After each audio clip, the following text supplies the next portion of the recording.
Good evening, ladies and gentlemen. Welcome to Reference Point. I'm your host, Dave Kocharhook, and we're here for segment 2 of our discussion about the economy, the job market, finding new careers, and how you might be able to use some of the newer technologies that have really just become available in the last couple of years to find that position, change that career, start that business. And back with me today are Susan Henshaw and Dean, whose name I did this last, all right, but that's Dave. all right. Dean and Susan, we'll just leave it at that. And but go ahead, give me your last name again. Guadani.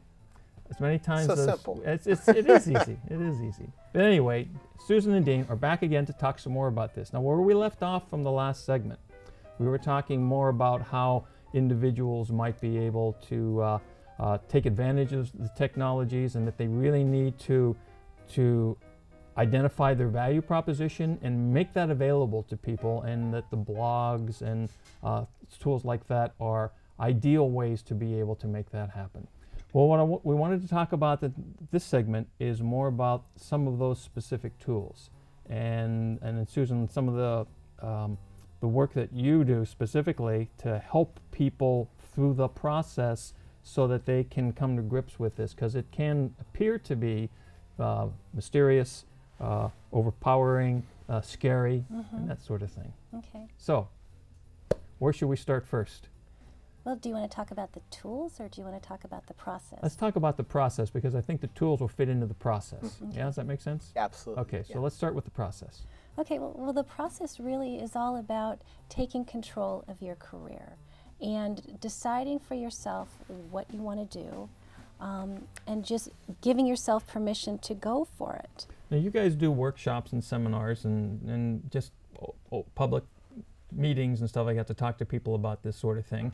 So what do you tell them to do? I mean, if I need to do that, what steps do I take in order to make that happen? Okay.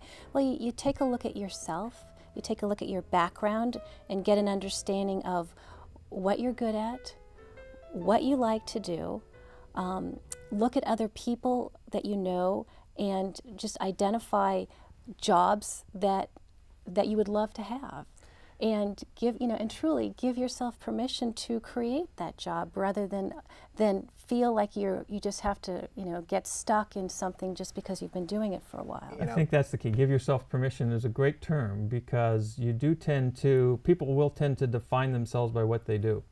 It's amazing. You go to parties and things like that. Oh, what do you do, man? Sure, It's sure. all about, you kind of define yourself by what it is that that you do, as opposed to who you are, which is kind of an interesting sort of thing.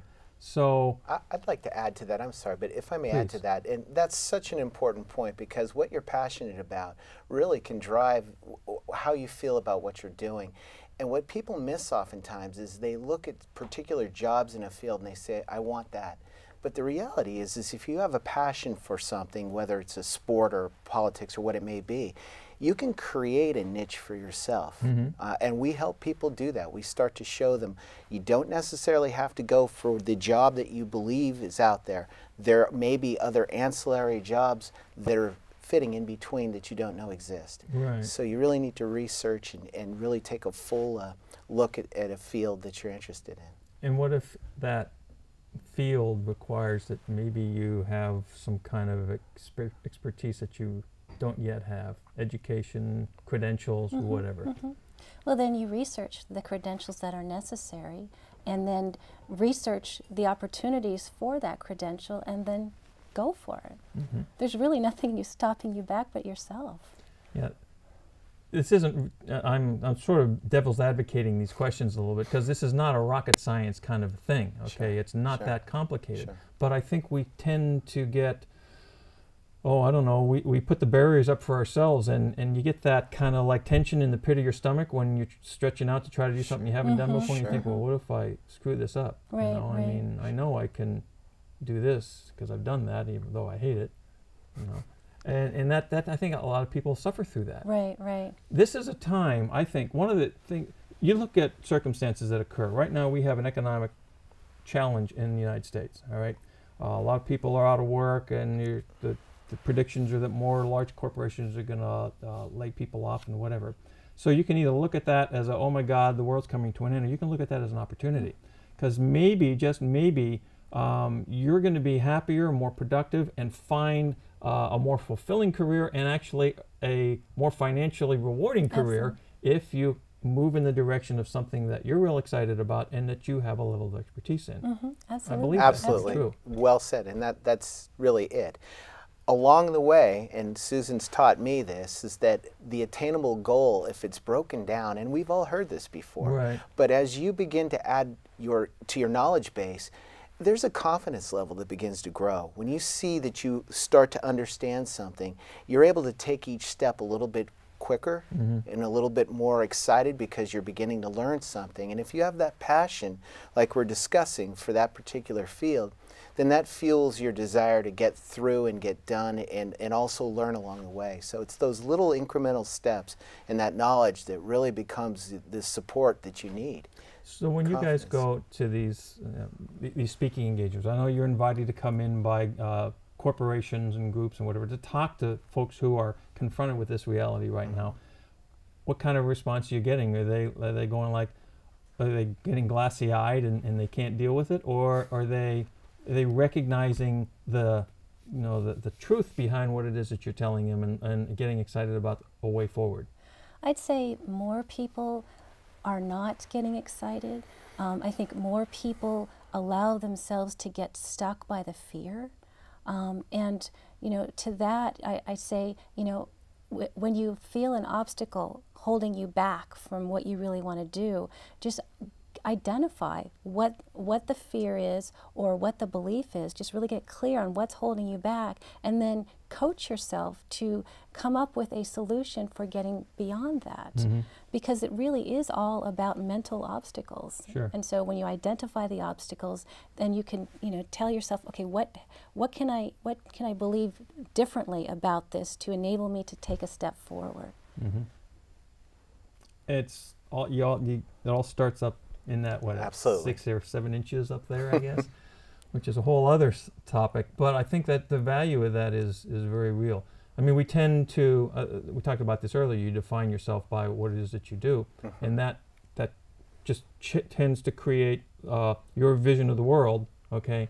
And anything that doesn't quite line up with that, you just sort of throw away, okay? Right. Well, what we're saying here is that you can make that definition anything you want to. Sure. Okay, and it's just a question of stepping out and doing it, and there are folks like you that are out there to help people do that, which is really good. I want to make sure I mention to the viewing audience something that if they have any questions or thoughts or whatever, you can send us an email here at info@referencepointtv.com. We'll get the questions to Susan and Dean, or if you have any thoughts about additional shows that you think might be interesting in these times and that we can help you with, by all means send us those queries and we'll get that information to the right parties and or look at how we may be able to provide that kind of a show. So let's get back into talking about some of these ways to do things, the tools. Now we've got a sense of the process, okay? And I know that if you're working directly with people or in the workshop, you probably, materials that they can use and you break it down and all that. But let's try to merge into that the kind of tools that we might be able to use to take advantage of this Web 2.0 technology that we're talking about. By the way, I'm going to ask you to define Web 2.0. Sure. Because I know that I came to understand what it meant after we started talking several weeks ago. And a term I've heard a lot, okay? But I'm guessing that, again, I'm not the only one. And so there's probably a lot of people out there that aren't quite familiar with what that means. Web 2.0 is an interesting phrase because it's been given so many different definitions. I think the easiest definition is to think of it as the trend to technology and to these tools that we're speaking of that help us communicate, connect, and collaborate in a way that we've never been able to before. So if you think of the words Web 2.0, think of the evolution or the trend into this technology and how we're using it online. Okay, Yeah. great. So we got technologies like blogging, we got technologies like social networking sites like a Facebook or whatever. Right. We have, I don't know if LinkedIn fits into that same kind of It does. classification. You have these other communication mechanisms that are there today that weren't there 10, 15 years ago. Sure. And what I'm understanding that to mean then is that it's a way to use these new tools to forward your career, if you would. Correct. Okay. Correct. All right, so let's talk about some of the tools then. Okay. Well, why don't we start with the big one, the blog. If you're a job seeker, as we mentioned in our last show that we spoke to you about, you want to deliver your value. Well, that's no different if you're an entrepreneur or you're a small business or you're a large corporation. Blogs are simply websites that allow you to add content easily and allow you to begin to create audience. And so if you're a job seeker, you're looking to create audience with the people that you've targeted, hiring managers and companies. If you're an entrepreneur, you want to deliver your value, your product, your services in such a way that you become a go-to source of information. So what we like to say is the tone is changing. You don't have the hard sell that was such a traditional, stable, and I come from a business development background and a sales background, and it took me a while to begin to change the tone of the messages that I put out. But it's far more effective, and so blogging is really the #1 tool that you can utilize because it is showing the world what is your value. It's showing the world what is your brand. And it's such an amazing way to connect with people on a global scale all the way down to a very small niche or regional scale. And you can do that whether you're looking for a job or whether you're starting a new business. Sure. Or whether you're researching to stretch out into a whole new career. Absolutely. Okay. So, and it sounds like you used to say that resume, cover letter, which then it's sort of tried to present, here's who I am in this cover letter type thing, and then here's all my credentials in the resume. But the blog sort of takes that whole thing to a whole other level because it's an evolving thing too. It's not static. Absolutely. It's dynamic, Right. You don't just put something up there and leave it forever. Right. You can add, change.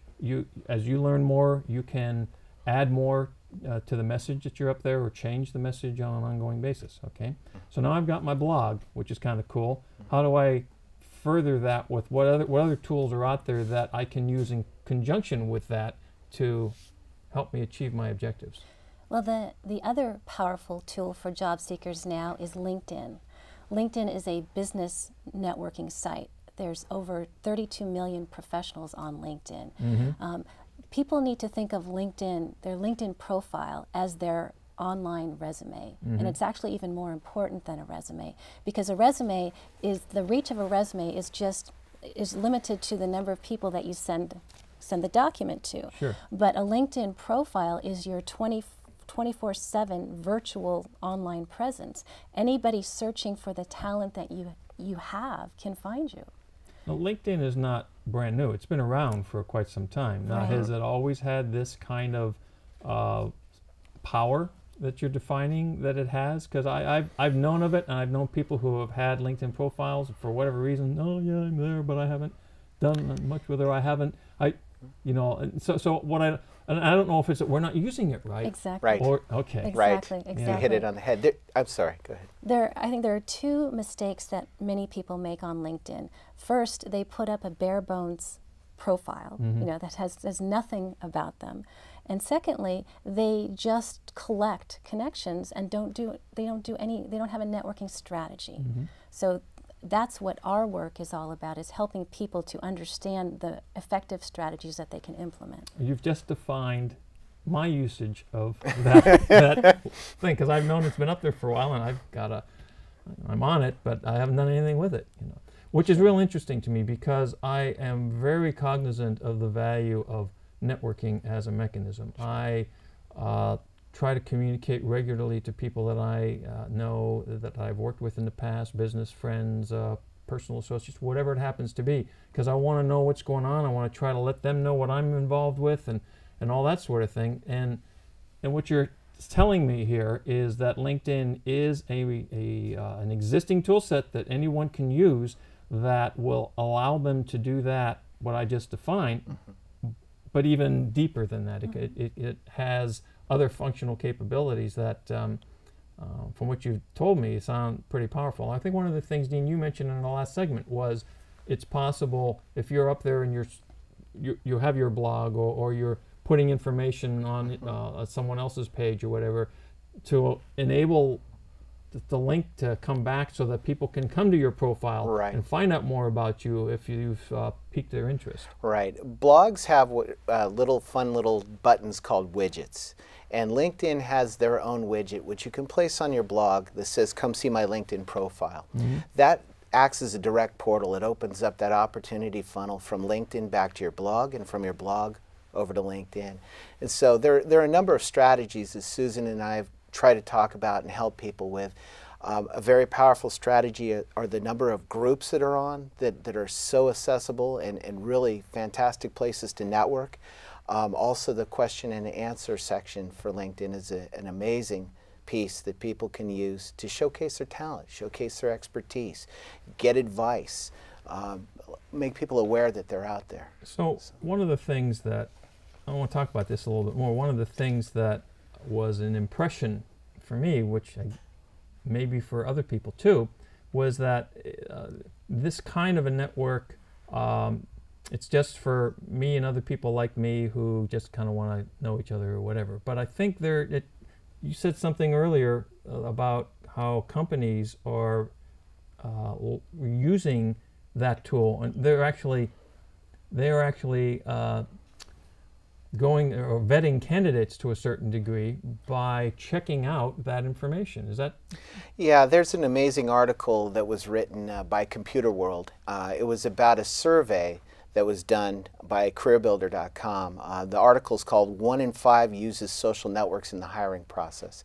In the hiring process. 31,000 employers were surveyed, and they found, and I want to quote this to get this properly done here, they found that 24% of hiring managers found content on social networks that helped convince them to hire a candidate. 24% of the hiring managers.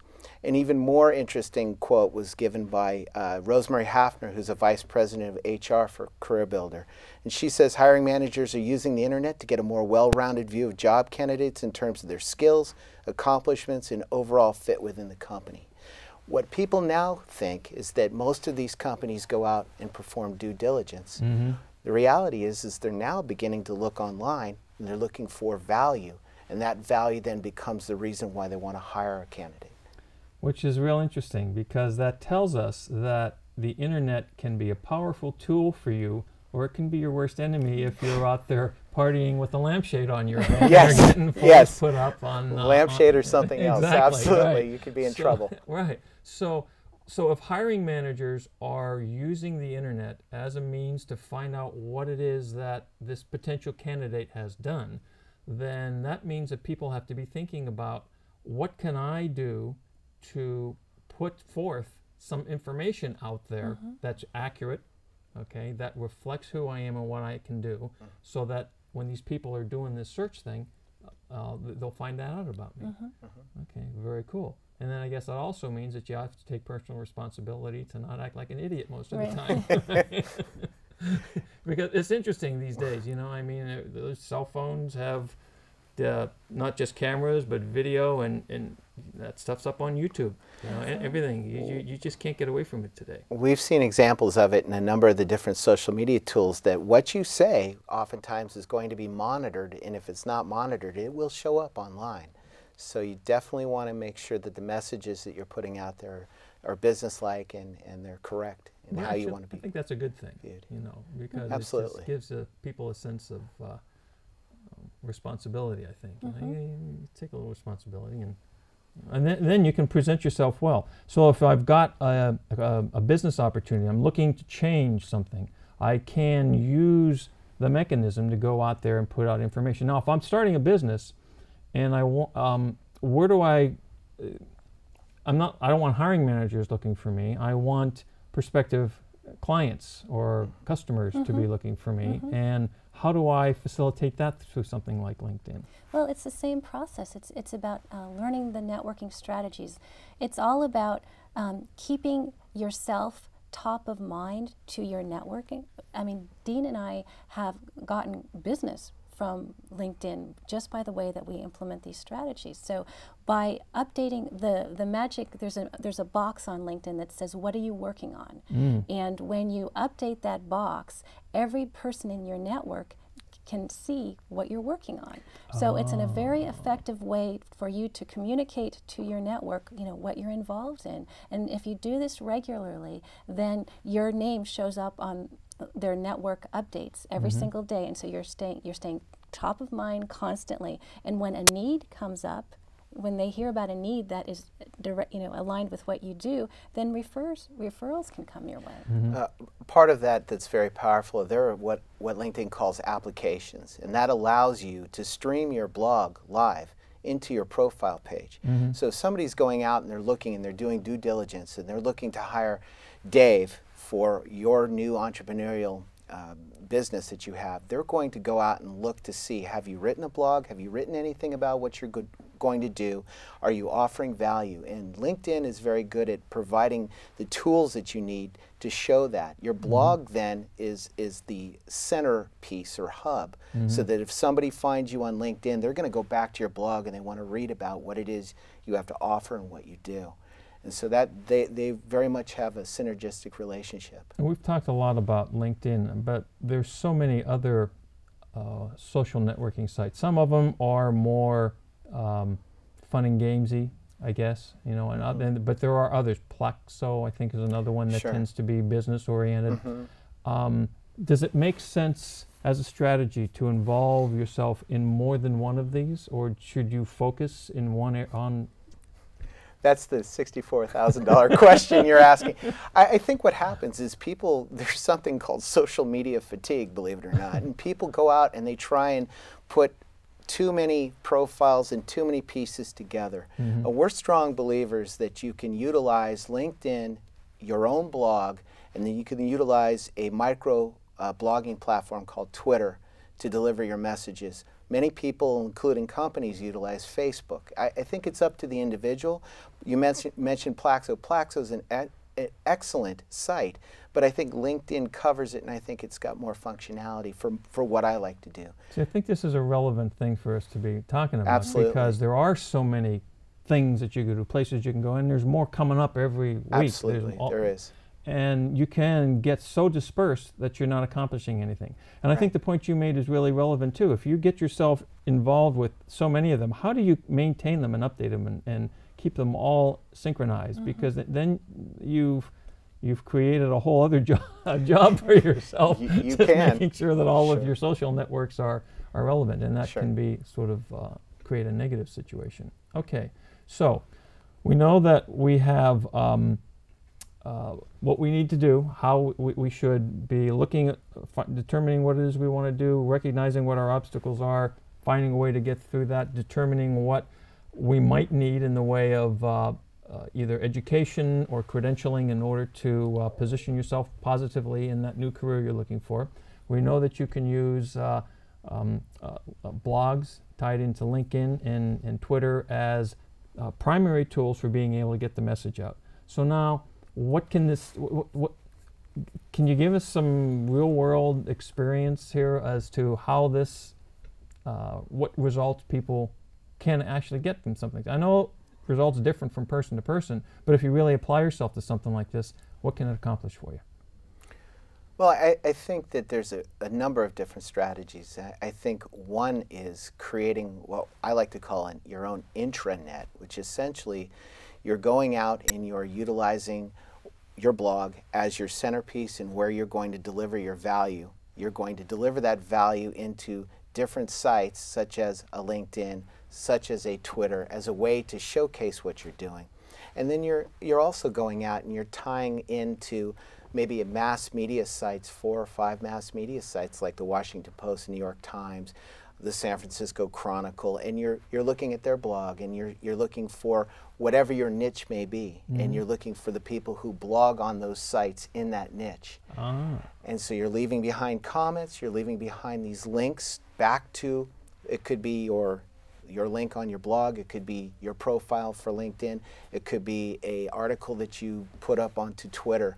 And so what you're essentially doing is building a spider web of these links that are centered back on your hub, which is, we believe, is your blog. Got it. So when you go out and you do some searching and you find information that's out there on a topic that you know something about and you can make a comment, you always want to tie that back to those key things for you. If it comes back to your blog, then it's also going to be able to get back to your LinkedIn profile, I'm guessing, right? Okay, Absolutely. very cool. And so that works, huh? I think it's great. No, what we've talked about is fabulous, because it's the sort of thing that and I've already explained to you how I have known that these things exist, but I haven't adopted them to any great degree.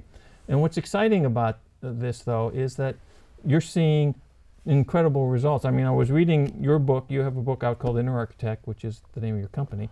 And that was pretty interesting, the kind of results that you're being able to help people achieve. And so just, we only have a couple of minutes left, but I really would like if you can give us some kind of exampling of how this has worked for someone. Well, there's a gentleman that we've read about in, actually down here in Mountain View, who was laid off from his radio sales job in October 1st, and 2 weeks later, through what he's done with LinkedIn, he landed a job at the Mountain View Chamber of Commerce. So it's all about getting the word out that you're looking for work, and making your network aware of it, making your network aware of your expertise, getting your blog out there to other, to who you want to hire, and it works. So it's just a question of getting the word out. And I think, but I think the key thing, and we have to wrap up here, I'm going to reiterate to people that the key thing is it's not the way we used to do it 10, 15, even 5 years ago. Right. The tools are there. Let's move into the 21st century with our way of getting information out to people so that we can find that job, start that new career, make that business go. Want to let the people know again, they can send us an email at info@referencepointtv.com if they have any thoughts or questions for Susan and Dean.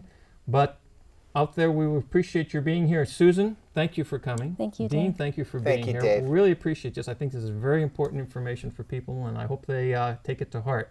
So thanks for listening to us and viewing us here again on Reference Point. We'll see you next time.